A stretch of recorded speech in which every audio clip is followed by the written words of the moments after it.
1920 के दौर का हिंदुस्तान, जब ब्रिटिश हुकूमत का समय था, राजस्थान की एक छोटी सी रियासत बीरगढ़, जहां अब भी राजशाही की चमक बची हुई थी। इस रियासत के राजा महावीर सिंह थे।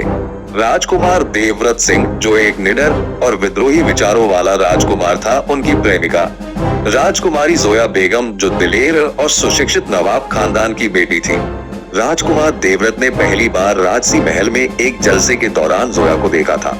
उसकी आंखों में कुछ ऐसा था जो हर शोर को खामोश कर देता था।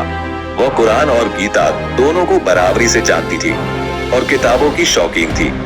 देवव्रत को उसके विचार और हिम्मत से मोहब्बत हो गई। जल्द ही दोनों की मुलाकातें बढ़ने लगी। कभी महल की छतों पर, कभी पुराने पुस्तकालयों में, तो कभी शाही बागों में। चिट्ठियां भी लिखी जाने लगी, जो गुलाब के फूलों में छुपाकर पहुंचाई जाती थी। लेकिन इनका मिलन आसान नहीं था, मुश्किलें बहुत थी। जोया के अब्बा ने उसकी शादी एक अंग्रेज अफसर से तय कर दी थी, ताकि नवाबी रियासत बची रह सके। और इधर देवव्रत के पिता कभी मुस्लिम खानदान से रिश्तेदारी नहीं करना चाहते थे। एक रात जोया ने एक आखिरी चिट्ठी देवव्रत को भेजी, जिसमें लिखा था कि अगर मोहब्बत को रियासत की जंजीर तोड़े बिना जिया जा सकता, तो मैं तुम्हारी होती। लेकिन मोहब्बत को अब आजादी चाहिए, वरना ये कैदी रहेगी। वो रात उनकी आखिरी मुलाकात थी। दोनों ने फैसला किया, या तो साथ रहेंगे या फिर हमेशा के लिए एक दूसरे से अलग हो जाएंगे।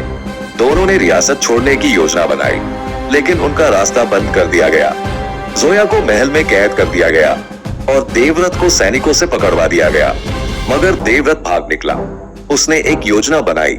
अंग्रेजों की बारात जब जोया को लेने आ रही थी, तो गांव के युवाओं और किसानों की मदद से महल पर धावा बोला गया। ये कोई स्वार्थी युद्ध नहीं था, ये मोहब्बत की जीत के लिए जंग थी। इस विद्रोह में कई लोग घायल हुए, पर जोया और देवव्रत वहां से भाग निकले। दोनों ने उस रियासत को छोड़ दिया और दोनों नेपाल भाग गए। वहीं एक छोटा सा घर बनाया, एक किताबों की दुकान चलाई और जिंदगी को अपने तरीके से जिया, शाही नहीं पर आजाद होकर। कहते हैं उस किताब की दुकान आज भी बंद है, मगर अंदर दो कुर्सियां अब भी आमने सामने रखी हैं।